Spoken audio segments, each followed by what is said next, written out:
Welcome to the Alfa Romeo Museum and welcome to the sixth backstage of this year. In this special day of anniversary, we had a club meeting this morning, uh, and we've been together for many hours now with some of you. And today's backstage is dedicated not only to a specific topic, but we wanted to create a tribute to the Spider Alfa Romeo model. So without the roof, as Alfa Romeo communicated in their advertisement and commercials, the link between open hood cars and Alfa Romeo was dates back to many years ago, and some cars were born originally roofless, but the concept of spider would be born a little bit later. We have cabriolet and racing spiders during the post-war period, but today we are talking about a new generation spider, which after the period of the 1900 of the SG 2500, which had cabriolet and open roof versions. The first Spider called officially Spider is the Giulietta Spider, which was born in 1955. We talked about this car 2 weeks ago in the backstage dedicated to the Giulietta, which also originated the exhibition, which is hosted in the museum together with the Italian Alfa Romeo Register. But with this idea of lightness and lightheartedness, Alfa Romeo opened a new page with Spider models. Everything was born from Mark Hoffman's request, the American importer, in 1955, because he wanted to have a simplified version of the Giulietta Sprint, which had just been presented. Bertone and Pininfarina were called to offer prototypes, and these are the two prototypes which were proposed, and then the Spider Pininfarina was chosen for production. Starting from that point, the name Spider started to be used for all or almost all the cars which were subsequently produced. In the beginning, Spider with a Y, and then the Spider with the simple I consolidated. But this Giulietta Spider was the pioneer of a different market, very fresh, brilliant, international, and spiders over the generations would develop the international market. So we could have said anything and everything today, and when we pay how much to such a large series of cars, that's a risk we run. But we decided to focus on certain models specifically, and also thanks to the participation of some guests. And I'd like to start from the two cars that we see in front of us, the 2000 and 2600 Spider Touring, and I would like the president and founder of the Touring Register and automobile historian Franco Ronchi to join me on stage.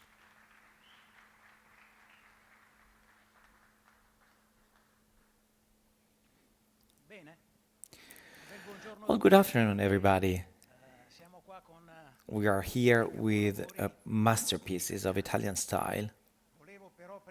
But first of all, I'd like to give a tribute to a person who taught me a lot, Mr. Carlo Felice Bianchi Anderloni, an engineer with whom I collaborated for more than 20 years. I learned a lot from him, and now I'm trying to convey to other people real stories. So, how the cars were born. So, Touring, Italian automobile brand, born in Milan in 1926 by acquiring an important body maker which wrote the history of important Milanese pilots, Fratelli Ascari, Ascari brothers, via Ludovico de Breme here in the Musocco area, not so far. Turi arrived in 26 and started immediately to collaborate with Alfa Romeo. So they chose the bodywork of Ascari because the cars from Alfa were produced at a Portello and you had to consider the industrial area. So the closer the area, the easier it was to transport the chassis went to Touring, starting from 26 and so on. So there was a strong relationship between Touring and Alfa Romeo. And between Alfa Romeo and Touring, there was also an exchange of ideas which led the brand to win a lot on the races with Touring and also with the automobiles of our friends Zagato. But let's talk about the Spiders. Let's make a step backwards. You know the Touring brand. Many ask me, what is the Touring brand? But many say it's a crown on the brand. No, that's the tower of the Sforza castle. It's not a crown. But Touring, being from Milan, wanted as a symbol, just like Alfa Romeo has a snake, Touring wanted the tower of the castle. So the Touring brand was just the central body in 26, and starting from 46, there's the famous eagle, because during the war period, Touring also produced planes. So the Regia Aeronautica allowed to add the eagle. So 1900 is the engine of the rebirth of Alfa Romeo. If in 1949, 50 and 51 Alfa Romeo wouldn't have done the studies for the 1900, I don't know whether we would still be here talking about the history of Alfa Romeo, because the years of production from 45 to 50 were all post-war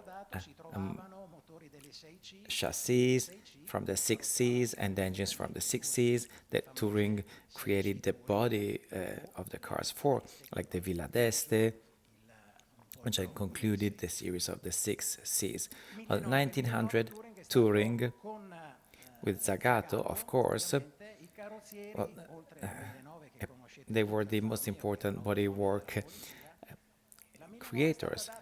But apart from the police car that you know very well, but in 52 and 53, Touring and Zagato started to work with one carburetor model, and then they started CSS 54, 55 with a double carburetor.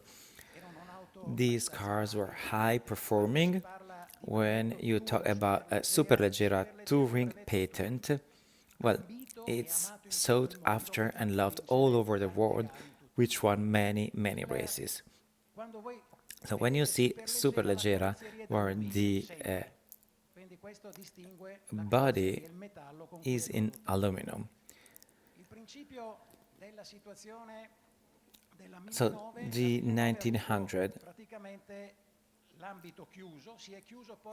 closed its range with the third series, the one with the long tail. But two more cars on a 1900 bodywork were created in a Spider model, and one of these is still owned by one of our members, a touring member, and it is a car that we exhibited at the Parma exhibition a few years ago. So on the chassis of the 1900, there was a Spider. But the Alfa Romeo managers in 54 and 55, when the Giulietta was being produced, so asked Touring to study a Spider middle high, so middle to high end Spider of a higher end than Giulietta with a specific Touring envelope. So the studies started. It was the first time that Touring created a one-to-one model in chalk and in wood to model it in the best possible way. So this is the model. These are archive pictures from Bianchi Arnerloni.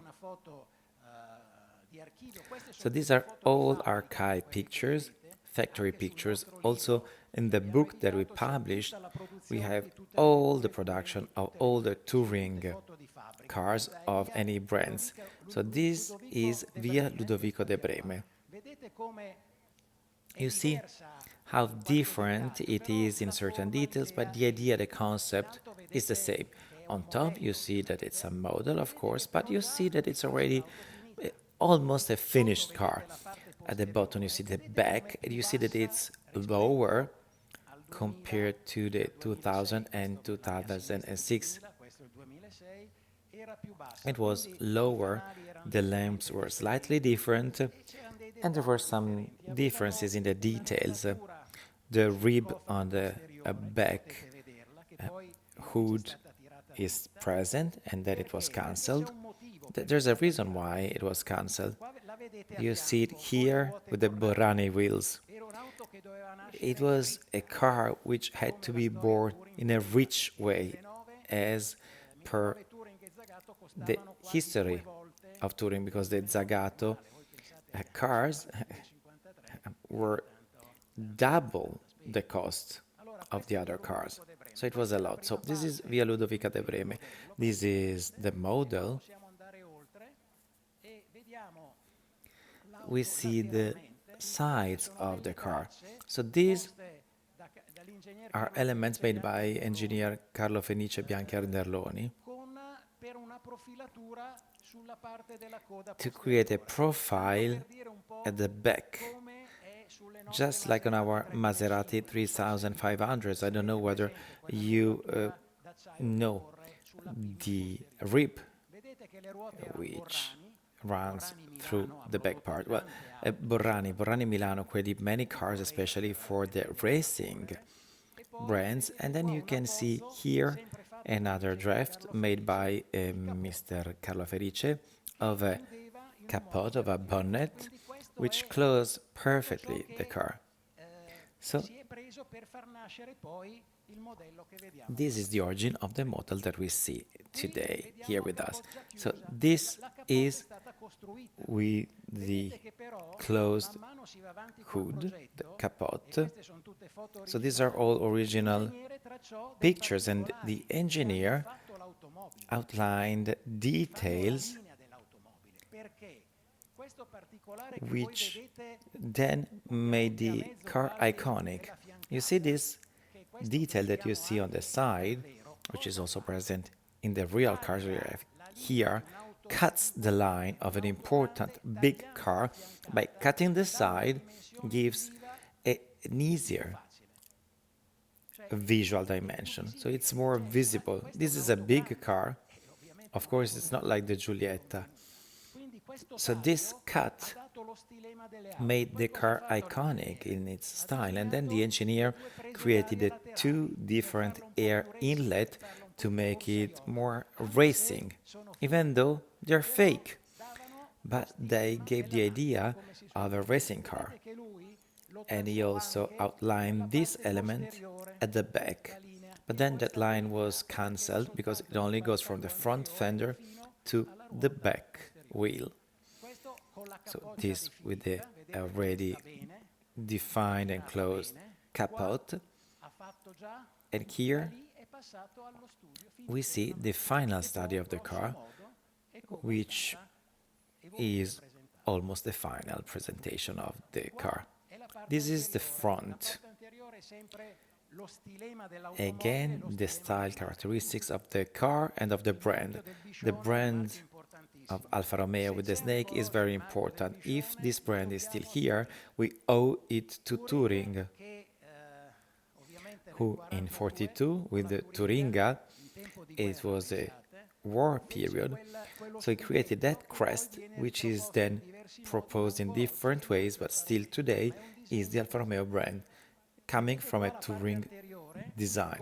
You see the front part here, and you see that the designer, who was also an engineer, together with the designer. The designer of this car was not Federico Formento, as everybody thinks, but Mr. Bonetto, who is a designer who stayed a little time at Touring, but expressed a good line for that car. And you see that he changed the inlets And here is an emblematic picture which made history. You see the distance between the inlets, and you see here super leggera written. Well, that's a nice story because the engineer told me that the study had been done to apply the Turing patent, so tubular chassis and aluminum bodywork. So he met with the Alfa Romeo managers because in 56, engineer Luraghi left the factory. So Carlo Felice received his role in 56, but then he left the factory. So Mr. Luraghi wanted to set a very high quality car. So the engineer in 56 proposed this model in aluminum. See that superleggera with the two inlets in a very refined way with leather seats. So the Borrani wheels in the production, not the printed one, the hard top, which was given to the customers with the car, and then it became an option. So even the Borrani wheels, the hardtop, they became options, and the leather seats disappeared. Why? Because the managers of Alfa Romeo told the engineer, we want to make a nice engineer, but we have to reduce and cut by 30% the production costs. So Mr. Carlo Felice said the only way to cut costs is to go from aluminum to simple metal. That was the only way. Just like today, the car producers know that aluminum cars are 20-30% more expensive than a metal car. And that was the same at that time. So they had to review the project and the production modalities, but that's a nice story. So the project presented in Alfa Romeo was in aluminum, but later the managers who arrived said, we have to change something. And here, they still use the 1900 mechanics. It was not a new mechanic. So 4 cylinders from 1900. They were still used 2 sides carburetors. So it was a car that in aluminum had a certain meaning, but having it on 1900 on an aluminum chassis is something, and the 1900 on a metal body, and it's different. So you see here the first study for the inside with the handle. This was in chalk. It was a model, of course, and here you see the first model of the inside of the car with the dashboard, the seats, and you see that also the instruments were modified. This is very nice. It's nicer with the round clocks and the instruments. And this is the finished model, but from the aluminum, they went to the simple metal, and that's a history. As you see, well, there's the signature of Bonetto. It was not Federico Formenti, it was Bonetto, who I met 40 years ago. Now, let's go physically see the car we have here today. First of all, you see that it doesn't bear the lettering Superleggera because it is not a Superleggera. It just has the middle eagle. There's 3 Touring eagles. The small one, which goes on the Superleggera cars, Maserati 3.5, Lamborghini, Flaminia, with the Superleggera lettering. Here, they have the medium. You see here the inlet, typical of the 2000, as it was in the study. Nothing was changed. Nice double fender. And you see the evolution on the car that we will talk about later. The fender was unified also for reasons of costs, because the industrial rationalization of costs is very important. You see the grid here. It was way more elegant, the double grid. And there you see the streamlined element. So the two air inlets in the 2000, well, there is the engine of the 1900, but you see, when I said that it cuts the line of the car, well, you see that all these steel elements are characteristics of the car, even though these are fake air inlets. Unfortunately, I would have liked the Borrani wheels, not the printed ones. The instruments are round, and at the back we see the Alfa Romeo lettering, not like on the other Tourings, the big eagle, but the lettering Alfa Romeo. You see the lamps, the back lamps.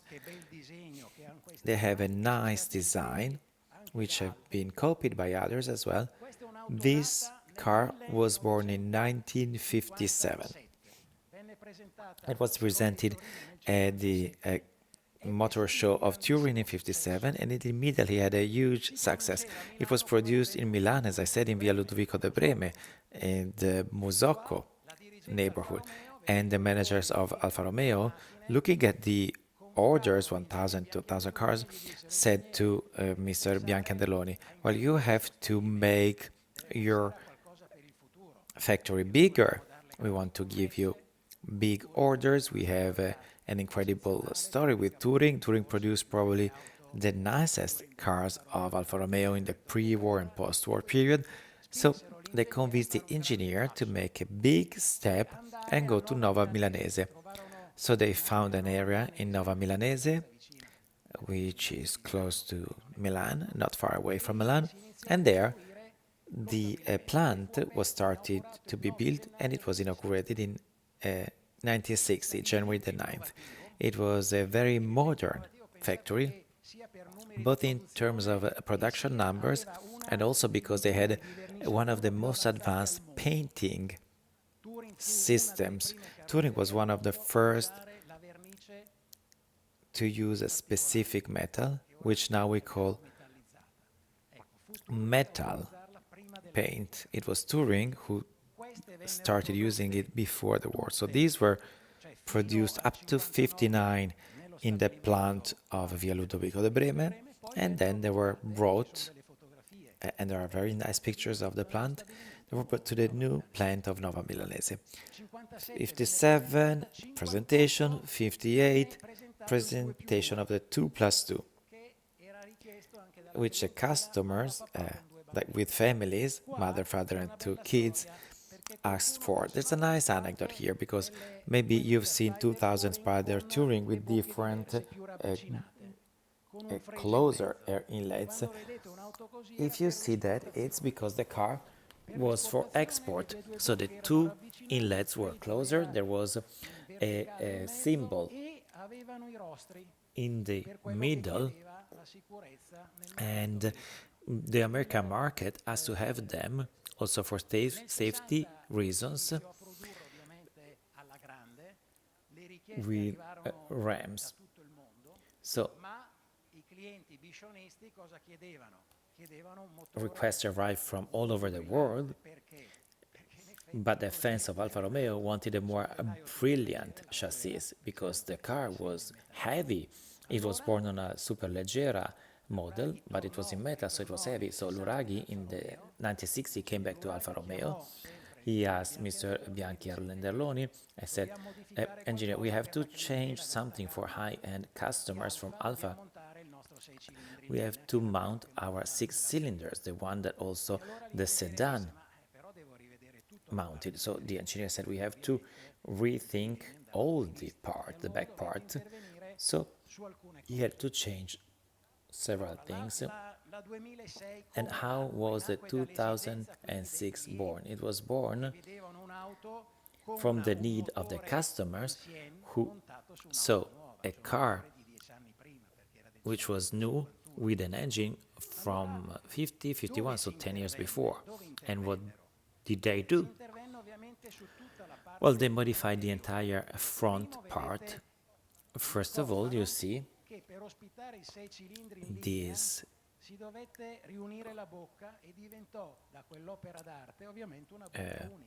bonnet that had to be redone for the 6 cylinders. And then also the front part was made lower and using a single fender and not the double fender. It was less stylish, less nice, but always elegant. The grid was changed. You see that there it's more peculiar. Here the grid is horizontal. So they eliminated the fake air inlets, which were characteristic of the brand. So the two lateral inlets were replaced. And here we see one of the few models owned by one of our members. Well, I thank our two members who brought the 2000 from the Giorgetti family. I thank Alessandra and Ascanio, who are here with us today. And I'd like to thank also Cesare Meroni and Cristina, who brought this other car, which is one of the few which was never touched inside. So everything is original. Inside, the part of paint was retouched instead over the years. You see that this has the Brovarone wheels. Brovarone wheels were an option. So you had to request them and pay for them, because also on the 2600 they had the printed wheels. So the back part, as you see, doesn't have all the decors designed by engineer Bianca Anderloni before, but it's clean. It is neat like the 2000, and instead of the lettering like the other one, it can read Alfa Romeo 2006 with the same plate, original plate, the similar lamps. And the production of this car was closed, but I think it was a long life and a very appreciated life, because it was sold in high numbers, but Touring made a big step forward, unfortunately. So when they went to Nova Milanese, they hired 400 people. They were working in 700. It was an important plant. But after the 2000 and 2006, the Alfa Romeo orders started to decline. And then we connect to the GTC now. Yes, because in this period, there was sort of a lack of trust that Alfa Romeo started to have. And as Franco said, Touring did a big step forward, opening a new plant, and Alfa Romeo always had a purchasing department, which was very, very interested in analyzing the solidity of their partners and suppliers. So there was a long exchange with Touring, checking that the production goals were respected, that the costs were respected. And we oftentimes talk about this in the previous backstages. It was a period of big oscillation of prices in raw materials, in energy. So there were not many body work producers in good health. So in 1962, the Giulia TE was presented, and in 1962, the Berlina, the sedan, was presented, but not the coupe and Spider version. So Alfa Romeo initially kept the market of Spiders and coupe alive with Giulia Sprint and Giulia Spider, which were a Giulietta chassis with the new 1600 engine and some details changed, but Alfa Romeo was thinking of offering a real coupe version like the Giulia Sprint GT, but instead the Spider version, the Duetto, would debut in 1966 with a longer history of conception, because in September 64 Alfa Romeo said, we have a problem. The time of the preparation of the Duetto is getting too long. Our customers are pushing us, are putting pressure on us. So we propose to offer a lot of 1,000 models of a Spider obtained by cutting the capot of a Giulia Spring GT. And the touring partner, and not Bertone, was chosen. Why Touring and not Bertone was doing this Giulia Spring GT? Because Touring still had an order open for the previous car, but the production was slow. Then the customer were changing their taste, so Alfa Romeo decided to convert the order for 2,600 into a new order for 1,000 models of the Giulia Spring GT. So 1,000, exactly 1,000, and then the car arrived on the market with this strange line, which was designed by Bertone and then converted into a Spider by Touring. Yes, the 2600 was presented at the Geneva exhibition in 62. So from 62, 63, 64, the orders were still going well for this car. But of course, when the idea of this project was born, well, this is not a Touring project, it is a Bertone project. So we have to be fair. Everybody knows the GT, it's a work of art. Still today, the GT is nice to watch in the lines, in the shapes. It is very modern. So the Alfa Romeo managers told Touring, let's make 1,000. So the chassis arrived from Torino, from Bertone, Nova Milanese. The chassis was already reinforced. So Touring reinforced the lower part of the car to the left and to the right, because by cutting the roof, the car bends, so you have to strengthen it if you don't want the car to bend in the middle. You know that some cars, even production cars, if you don't look at the good points, the doors can bend as well. So we have to take care of that. But Touring was an expert in this. They had an experience in racing, so they reinforced this part, and they put two important things on the front part and on the back part, across at the front and across at the back, so that the car would become stiffer. So you see that the evolution from the 2000 to 2006 sees the deflector, which was not present in 2000. So this already at this part, because it arrived from Bertone with the deflector. So they have the two windows, and a half-moon window was created between the back part of the seats, which hid inside. So you see the empennage area, how clean it is, nice and streamlined, without stylistic alterations. The capot was folded behind the seats. They created a specific area. So this is the car which doesn't have the Touring eagle, because it was not a Touring project. So it didn't have the signature of the Milanese atelier, and not even the Superleggera lettering, because it was not from aluminum. But here they just had the small decoration that you see at the back, with a lettering in black, Touring Superleggera.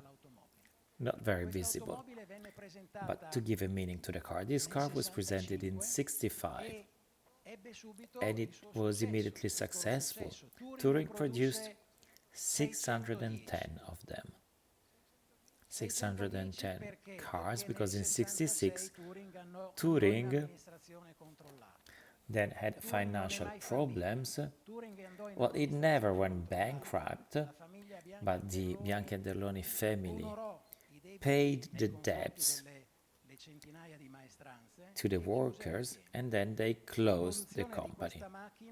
So the production of this car was finished partly by Alfa Romeo and partly by Bertone itself, with the same criteria of touring.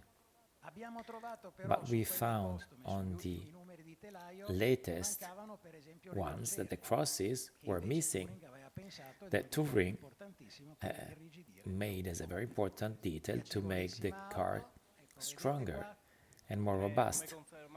As Franco confirmed in one of the minutes of the general director, it were not minutes but reports that were done regularly every couple of months.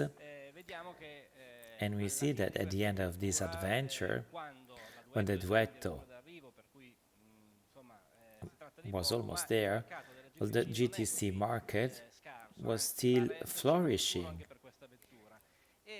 and with a rosy future. So they were thinking of increasing the production number.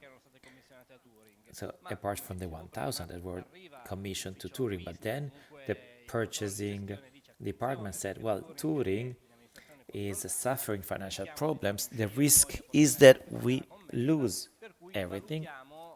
So we can give the order to Bertone. Well, it didn't happen. Those 1,000 models were produced. The last ones no longer by Touring, but partly by Alfa and partly by Bertone, but there was no extension of the order with Bertone, because Bertone in that period again had a difficult relationship with Alfa Romeo for the production of Giulia Spring GT, for the production of Mentralina, Montralona, which would see the light a few years later, and Bertone, till the last moment, hoped to produce one of the Spiders, but in that period of turbulence, Alfa Romeo chose the easiest way, rationalizing the range, focusing on a new Spider that we will talk about in a few minutes, and there's 1,000 exemplaries produced partly by Touring and partly by others remained. So this is part of the last Touring production, unfortunately, which was closed not with an Alfa Romeo. The last car which was produced, it was a 124 Spider, but it was a cabriolet more than a Spider. Again, it was an attempt of orders from Fiat with the 124 sedan. It was like done in parallel with the GTC, so a cut 124, of which only one model was produced. This model is still existing. It is light blue, a 124, which is now a Romano Dieselino on exhibit of a member. It was the last financial expert of the Bertone, and Mr. Biancanderloni gave him the 124 Spider to repay him. So that's the end of the history of Touring, my presence, even though I will stay here to listen to the history of another car which marked the history of Alfa Romeo, and I thank you for your attention.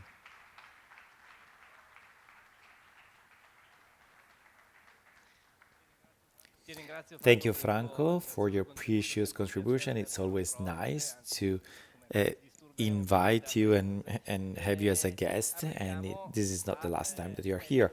But let's get to another car which was about to go out. Every year the launch was postponed. There were many alternatives, but in the end, in 1966, finally the Spider was presented.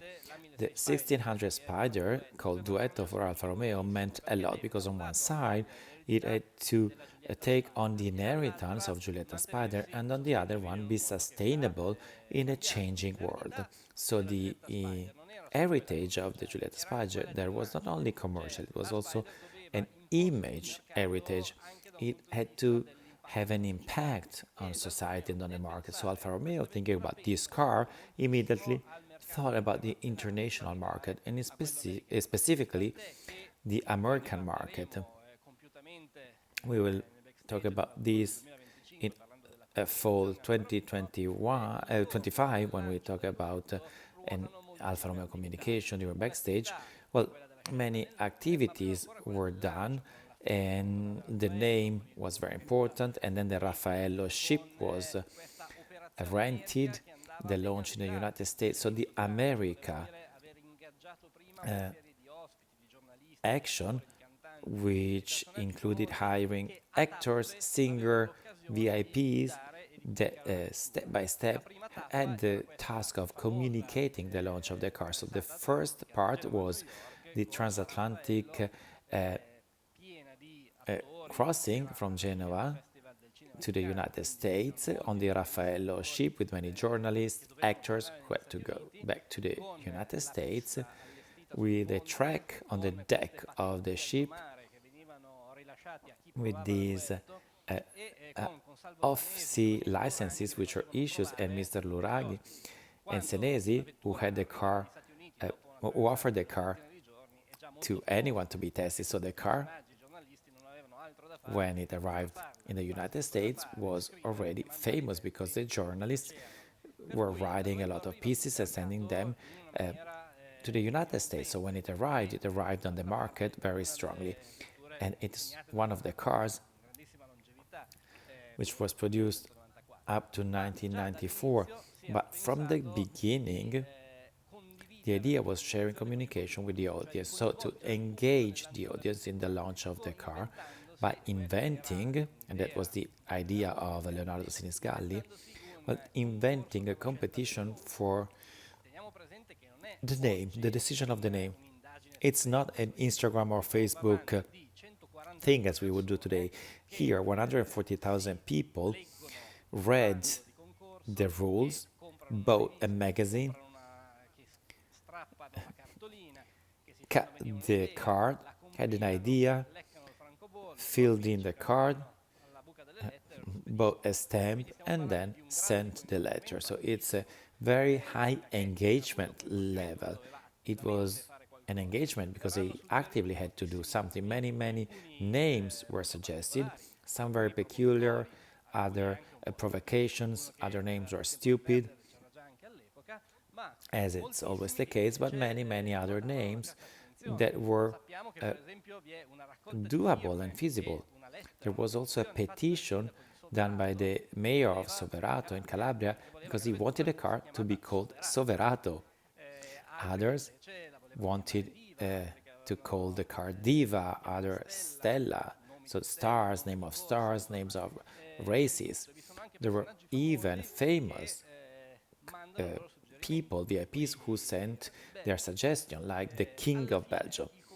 So in the end, the competition wouldn't give the result because the duetto name, which was chosen, was not officially chosen, due in part to the will of the company to have a more aggressive name and more in line with the tradition of Alfa Romeo Spiders, which was recent but had a certain energy, and partly because Alfa Romeo, as a big company, had a legal office which investigated very well the issue that could arise by choosing a name. And Alfa Romeo, a few years before, 1964, asked to Franco Grande Stevens, a lawyer of the time specialized in this area, to assess the feasibility of two names, Junior and Duetto.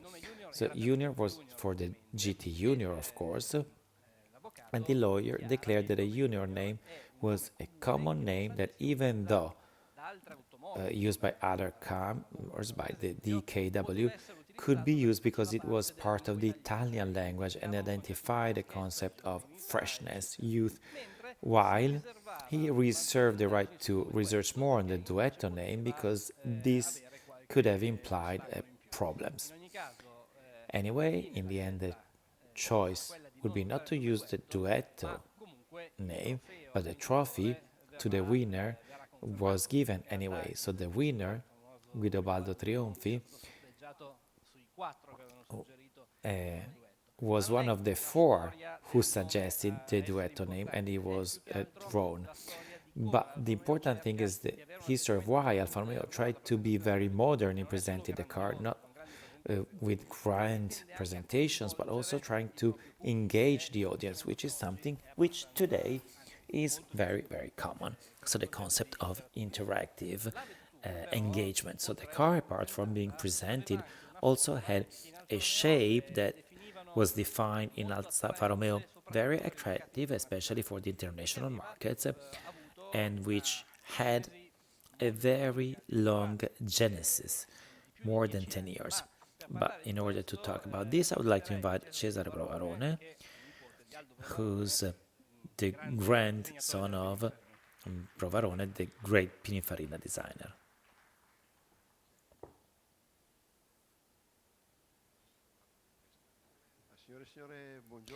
Ladies and gentlemen, thank you for being here. I like many, many beautiful cars outside and all well kept, but I know that the Alfa fans are purists who love cars, so it's a pleasure to be here with you today. I'm here to tell you how the shape of the duetto was determined. I'm Cesare Brovarone, the grandson of Aldo Brovarone, who's the person who gave the final definition of the shape of this car. So very, very, very quick history of the previous experiences of Aldo Bro. Actually, it was my uncle. He was my uncle, not my grandfather. So I followed him for 30 years at all the concours d'élégance and different exhibitions. I know that you would have liked him instead of me, but he passed away 4 years ago. But oftentimes, when he was interviewed by foreign journalists, my uncle said, ask him, to me. And the journalist said, who's him? And he said that I was his nephew, because he was a fan of his cars. Well, he was a fan of planes especially, but he always said, it's a job to me. And when journalists exaggerated with questions, he felt uncomfortable.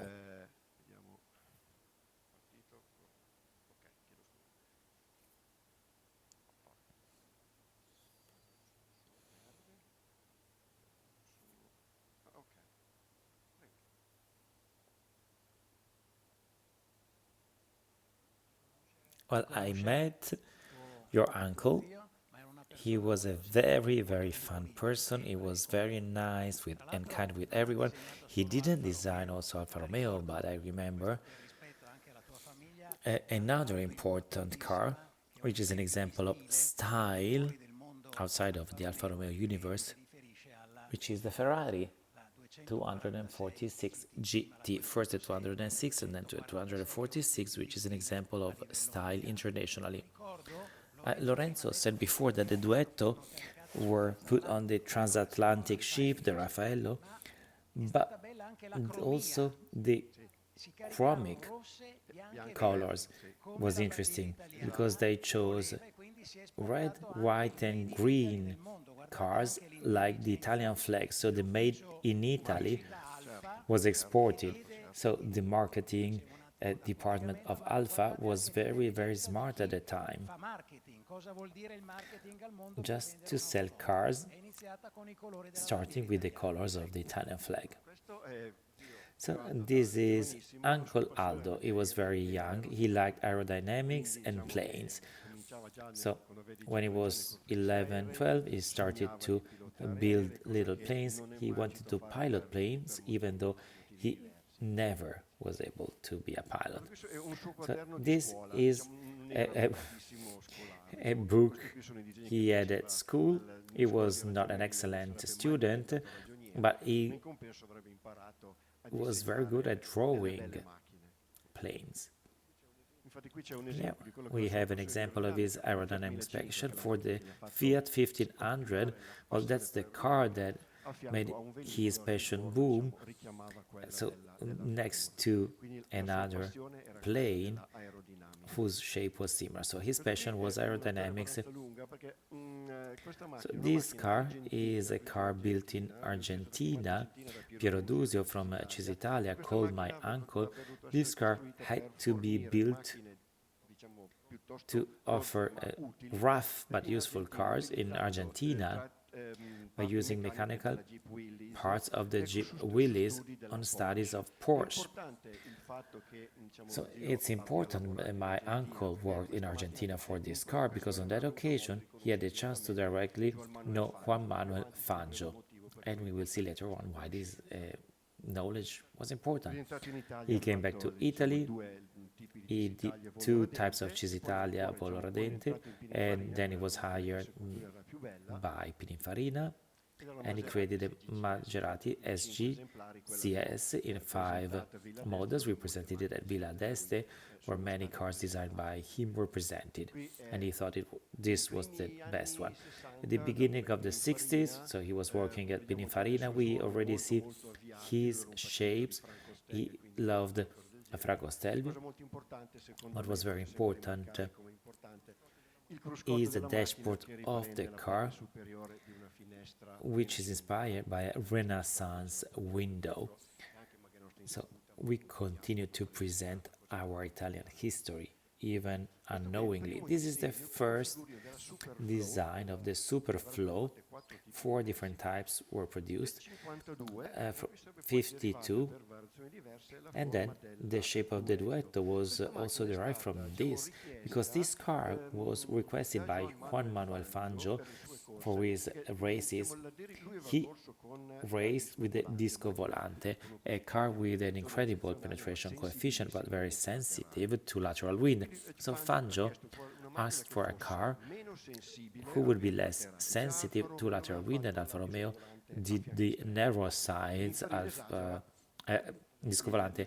Pininfarina exaggerated and did a negative ribbing all along the sides with back fins to avoid the problem of the side wind, because if you have a sail at the back of the center of gravity, it should balance the aerodynamic balance, and the fenders had to be transparent. That was the request of Fangio because he wanted to check the degree of wear and tear of the tires.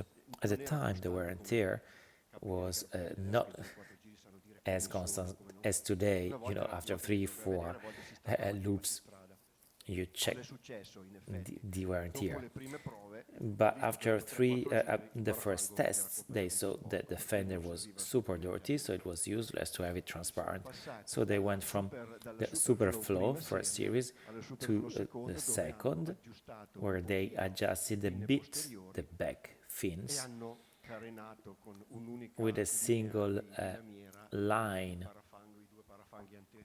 They created this design, and this is the Superflow third, which is a completely different model compared to the other ones, but there are many style elements of the Duetto: the front, the back, the streamlined and aerodynamic front.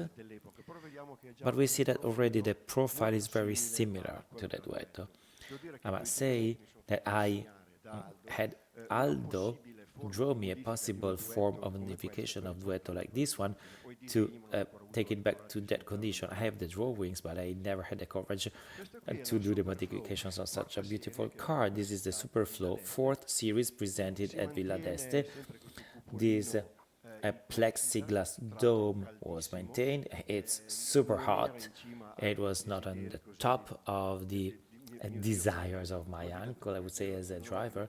I remember he was interviewed and he was asked, what was, according to you, the best improvement in the automobile world? And he said, air conditioning. So he suffered the heat. And also a Ferrari that he did for Agnelli, the 365, well, it had a window concealing coming down, and there was a Japanese journalist, and they said, why? And he said, well, Gianni Agnelli is like me, suffers the heat, so I opened the back so that the air could flow from the back.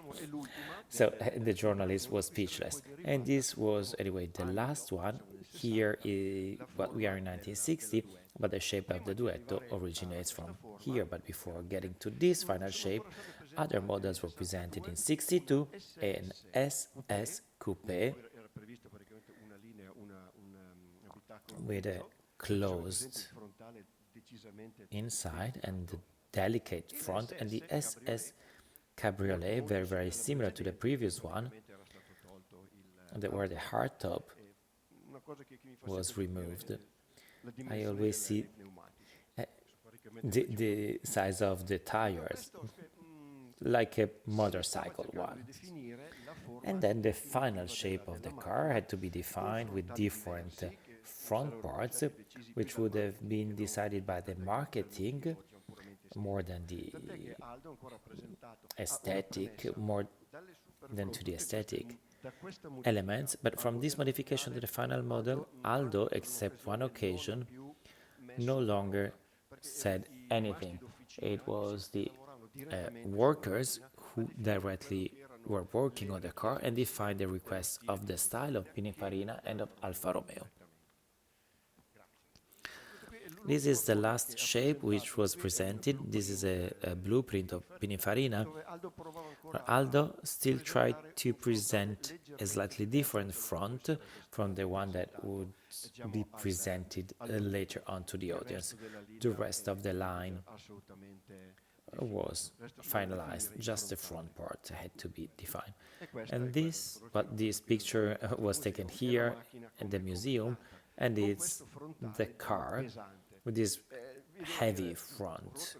I teased my uncle for his entire life. I said, why have you always done light and streamlined fronts, and in the end you put two big chromed mustache here? But he didn't like to talk about his work. In the end he said, I was obliged because, as it was said, they wanted to have a car that would be easily sold abroad, so they needed that chrome part, the chrome addition. So it was a car that, starting from the Disco Volante issues of the 52, then evolved until a model was presented that, when presented on the market, had an incredible success, which lasted for 28 years, from 66 to 94, even though it was modified with aerodynamics, the fourth series, the truncated back, but this model lived for 28 years. So bravo to the people who designed it, and also to the people who were able to maintain it on the market. Thank you.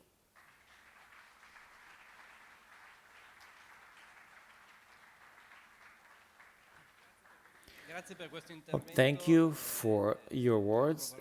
Aldo Brovarone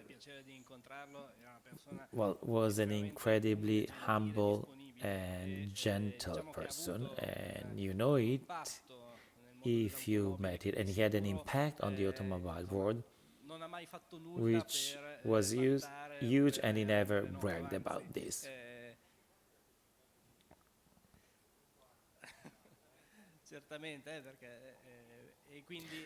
So it is very important to pay him a tribute. And then, when the embryo of the duetto arrived at Alfa Romeo, there's a series of mediations. Well, mediations that basically have to do with the production cost, because the prototype of the duetto was not this one. It was the one that we saw before, with the concealing headlamps, a system which is expensive, and other solutions which didn't allow to use the molds and the elements that were already present in Alfa Romeo and Pininfarina. So the choice was Pininfarina to guarantee a continuity after the Giulietta Spider, but there was a doubt concerning the proposals to then finalize for the production, and based on the Osso di Seppia, several solutions were offered, especially for the front, where there was the difficult to solve problem not only of the concealing lights and lamps, but also the different standardizations for the different countries. So several proposals were made. In some cases, luckily, they were not chosen, but the effort of Alfa Romeo was huge. They didn't want to uh, find a compromise, and this is summed up in this document, which I, in my turn, sum up, uh, which identifies the several solutions. So, said they had to think about a Spider version of a Giulia. The first solution is called Spider Attuale. So, Giulietta chassis with the 1600 engine, the Giulia Spider. So they were thinking that it could evolve as for the duetto, but by maintaining the same chassis, but many limitations were highlighted. One, that it started to be old. Two, that many of them had been produced and the molds had to be changed after some time because they could have produced only other 20-25,000 cogs, monocoques. So then it was something halfway, but it was not taken into account because even though a one-to-one model was done, the manager was not convinced and they never took that into consideration. The third solution is the Osso di Seppia Spider that they were working on, and in this case we can read that the car is definitely attractive, but the cost should be the same of the red Spider, but the 200 million of equipment already acquired could not be retrieved, so that means it was the most expensive version. So here we can see how the production of the duetto would have implied a change in positioning. So it would have been positioned at a higher level, so less production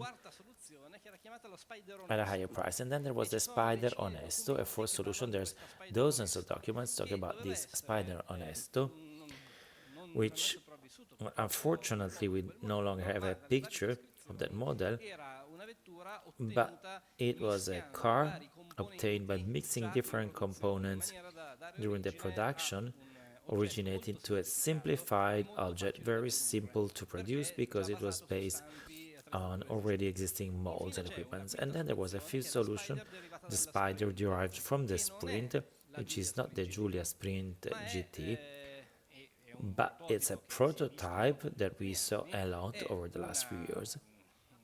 It's an open version of a Giulia Sprint GT with a different front, some modifications of the sides and a different back, after which a synthesis was done, some ideas were rejected, and the Spider Onesto, a very low range but high number version at a lower price, was still considered, and the also the Sepia. And then finally, with redesign of the front part, it would become possible to build the duetto, and this would be the origin of the species, I would say, that we know continued up to 1994. But the problem that appeared in 1962 at the launch of Giulia appeared again 10 years after, just 6 years after the launch of the duetto, with the launch of the Alfetta. So the launch of the Alfetta could also imply a new Spider version, not only a new GT version.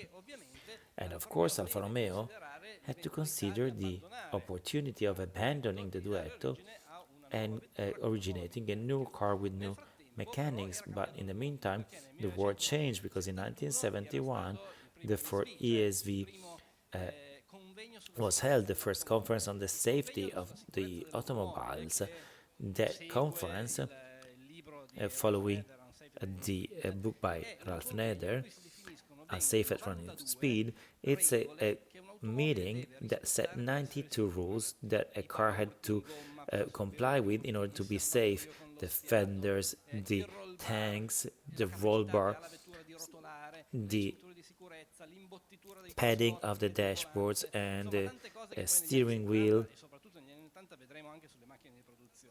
So Alfa Romeo, therefore the duetto had an unbalanced market, unbalanced towards the United States, realized that those norms could become laws. So the risk was seeing the duetto out of the market because it could not be standardized. So they asked Pininfarina to develop the idea of a new spider able to satisfy, comply with those norms. And Pininfarina, Aldo Brovarone for Pininfarina, designed something different the Aspetta Spider Coupe and then the Eagle cars based on the Alfetta Berlina chassis and the shortened chassis of the Alfetta GT respectively, so versions of Spiders from the 70s with more modern lines but with fenders which could absorb the crashes, with roll bars, with a hard top, which could be folded in a smart way. So, with a series of inspirations, Alfa Romeo was hesitant in this period. The, it, it was working a lot on the concept of this new generation Spider, and at one point in Alfa Romeo, someone started to think about the project 116 A, B, and C, the sedan, coupe, and Spider, of two different versions for the Spider. One was the Eagle and the Alfetta Spider Coupe with cutting edge lines and traditional mechanics, but at the same time they started to study also a central engine version, just like Fiat did with the X19 Alfa Romeo, considered creating a small Targa Spider with a roll bar and central engine, but while this Fiat had a 128 where the engine could be brought from the front to the back, Alfa Romeo didn't have a central platform, while they had one called Scarabeo from 66. So Alfa Romeo takes the chassis of the Scarabeo, optimizes it by making it feasible using the Dedion bridge of the Alfetta, for example, in the Mediterranean parts, and gives origin to the Scarabeo 2, which is developed in terms of chassis in Alfa Romeo, and the body is given to several brands. The only one who brought it along was Zagato with the GTZ, the Junior Zagato Periscopio, as it is nicknamed. It was the starting base of a small two-seater Spider, which should have been originated as a Spider origin of the Alfetta. Zagato, Pininfarina, Bertone, and also the Alfa Romeo design department were all part of the project. So several versions were presented very short due to the mount of the engine assembly, always with this targa and sometimes coupe chassis, the fenders, the roll bars, the new tires, but more than one-to-one models were created. So we have two very early stage proposals. So you see just half of the car was made. So some of these prototypes were produced, but Alfa Romeo understood that it was still possible to produce since the norms, the duetto, by simply continuing to updating it. So these prototypes would never get to the production steps. So the duetto was evolved from the truncated back, then the third series, the aerodynamic Spider, and then the fourth series, where at the beginning of the 90s, the chance of doing with the duetto what Porsche did with the 911 so was possible, so to continue that iconic style. So then with Pininfarina, they decided to change direction and to give way to the Spider called 916. Now, there would be many other Spiders to talk about. This this is just a short overview, but we have already talked about the 8C, the 4C, the Zagato. We will talk in October about the 916 in one of our backstages, and as we announced this morning, in March 2025, we will also talk about the 939 series, which debuted in 2005 and in 2006 with the Spider. As always, I'd like to thank our guests, Franco Ronchi, Cesare Brovarone. I'd like to thank you, Lorenzo. Can I give a couple of words on the duetto? Well, it's a car that I love, but I just wanted to say a couple of things. Thanks to your uncle, this is part of the drawings which represent the history of international cars. So the Alfa lovers have to check the nose. So when you see this, it means that there was an accident. That's why it was flattened. That's an essential element, the nose on the first series. So the Duetto was launched in '66. Then the first series had the rear window here, which then, well, in '66. Then in '67, the production was doubled. It became 1750 for export and carburetors for Europe, and 1300, which was the national market. So by moving the rear window backwards, the steering wheel is, well, the first one from the 1600 was in bakelite. The 170-50 had a wooden and aluminum steering wheel. Well, the shape of the tail was always the same. It was produced for a few years, 66, 67, and 68, and maybe the first months of 69. So it had a very short history. And then at the back part, there were all the crests. The Duetto 1600 just had the back lettering, the Alfa Romeo lettering. 1750 had the numbers, and 1300 Junior had the lettering and the numbers. The interior, I just have to say that the 1750 had a different shape.